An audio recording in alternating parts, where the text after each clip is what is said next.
ప్రభుత్వం యొక్క డిపార్ట్మెంట్స్ వాటి వివరాలు వాటి కాంటాక్ట్ నెంబర్స్ కూడా ఇస్తే బాగుంటుంది. అవి కూడా ఇవ్వాలి. ప్రభుత్వం సంబంధించిన పూర్తి డేటాను ట్రాన్స్పరెంట్గా అందుబాటులో పెట్టండి. అవి కూడా పెడితే బాగుంటుంది, ప్రజలు తెలుసుకుంటారు. అలావుద్దీన్ అద్భుత పెట్టే టీ ఫైబర్ కనెక్షన్తో సేవలన్నీ నట్టింట్లోకే కంప్యూటర్గా మారనున్న టీవీ. ఇంట్లోనే హోంవర్క్లు టీ శాట్కు అనుసంధానంతో ఇంట్లో నుంచే నేరుగా పాఠాలు వినే అవకాశం.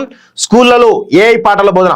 పథకాల లబ్ధిదారులతో సీఎం నేరుగా మాట్లాడే ఏర్పాట్లు. నెట్ టీవీ ఛానళ్లు ఓటీటీలు ఫోన్ లాగా పనిచేసే రిమోట్.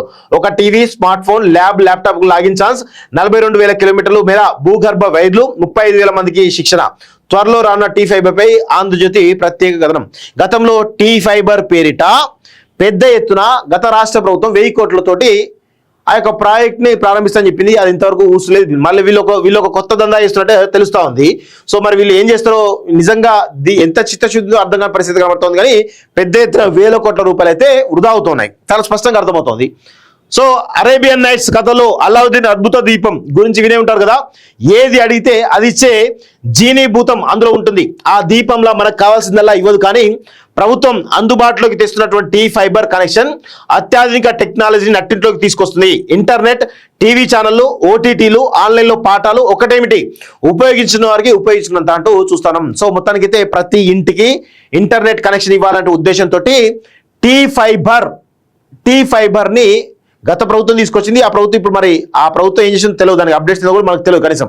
మరి ఈ ప్రభుత్వం కూడా అదే పేరుతోటి వస్తున్నట్టు తెలుస్తూ ఉంది. సో మరి ఎప్పుడు మరి ఆచరణలో ఉంటుందో చూడాల్సిన అవసరం అయితే ఉంది. మీ ఇంట్లో ఉన్న టీవీనే కంప్యూటర్ అయితే దానికే ఇంటర్నెట్ కూడా వస్తే ఆ టీవీ నుంచే కరెంటు బిల్లు చెల్లించుకునే వీలుంటే, ప్రభుత్వం అందించే సంక్షేమ పథకాలకు మీరు అర్హులో కాదో తెలుసుకునే అవకాశం ఉంటే, మీ పిల్లలకు స్కూల్లో హోంవర్క్ ఇచ్చేటువంటి ప్రాజెక్టులో ఇంట్లో ఉన్న టీవీలోనే గూగుల్ ద్వారా చేసుకోగలిగితే, ఛానల్ మార్చుకోవడానికి వాడే టీవీ రిమోట్నే ఫోన్గా వినియోగించుకునే వీలుంటే, ఇవన్నీ కాదు సాక్షాత్తు ముఖ్యమంత్రి మీ ఇంట్లో ఉన్న టీవీ ద్వారా మీతో మాట్లాడితే ఎలా ఉంటుంది? ఇవన్నీ ఊహలు కావు. టీ ఫైబర్ కనెక్షన్ ద్వారా అతి తక్కువ ధరకే రాష్ట్ర ప్రభుత్వం వీటన్నింటినీ ప్రజలకు అందుబాటులోకి తెచ్చేందుకు సిద్ధమైంది. ఇందుకు అవసరమైనటువంటి అన్ని ఏర్పాట్లు కూడా ఫైబర్ గ్రిడ్ మొత్తానికైతే పూర్తి చేస్తున్నట్టుగా తెలుస్తోంది. ఒకసారి దాని గురించి కూడా డీటెయిల్గా తెలుసుకుందాం. కార్పొరేషన్ అధికారులు పూర్తి చేశారట. దసరా తర్వాత ముఖ్యమంత్రి రేవంత్ రెడ్డి చేతుల మీదుగా ఈ ప్రాజెక్ట్ ఆవిష్కరింపేందుకు రంగం సిద్ధం చేస్తున్న ఈ మధ్యలో టీ ఫైబర్ తో ప్రజలకు అందే సౌకర్యాలపై ఆంధ్రజ్యోతి ప్రత్యేక కథనం అంటూ కూడా చూస్తాం. సో చూడండి, దీనిలో టీ ఫైబర్ కనెక్షన్ తీసుకున్న తర్వాత టీవీలో కనిపించే ప్రభుత్వ పథకాల వివరాలు. సో టీ ఫైబర్ కనెక్షన్ తీసుకుంటే ప్రభుత్వ పథకాలు ఏంటి, వాటి ఎట్లా అప్లై చేయాలి ఏంటి, ప్రతి ఇన్ఫర్మేషన్ కూడా ఉంటుంది. మహాలక్ష్మి పథకం, పేదలకు సన్నబియ్యం, ఇంద్రమ ఆత్మీయ భరోసా, వ్యయ వికాసం, ఇట్లా ఇవన్నీ తీసుకొచ్చారు కదా. ఇవి కాకుండా ప్రభుత్వం యొక్క డిపార్ట్మెంట్స్ వాటి వివరాలు వాటి కాంటాక్ట్ నెంబర్స్ కూడా ఇస్తే బాగుంటుంది. అవి కూడా ఇవ్వాలి. ప్రభుత్వం సంబంధించిన పూర్తి డేటాను ట్రాన్స్పరెంట్గా అందుబాటులో పెట్టండి. అవి కూడా పెడితే బాగుంటుంది, ప్రజలు తెలుసుకుంటారు.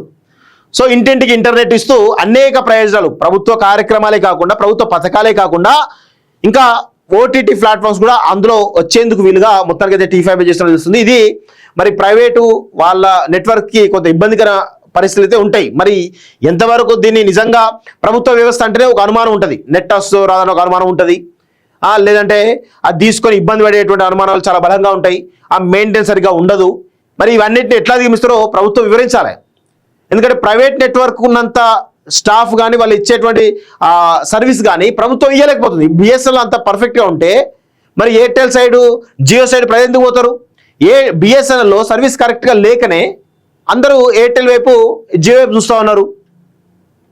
సో అది చాలా స్పష్టంగా కనబడుతూ ఉంది. మరి దాన్ని ఏ విధంగా ముందు తీసుకెళ్తారో చూడాల్సిన అవసరం అయితే ఉంది. సో టీ ఫైవ్ ప్రాజెక్టును పబ్లిక్ ప్రైవేట్ పార్ట్నర్షిప్ విధానంలో నిర్వహించాలని తెలిసింది.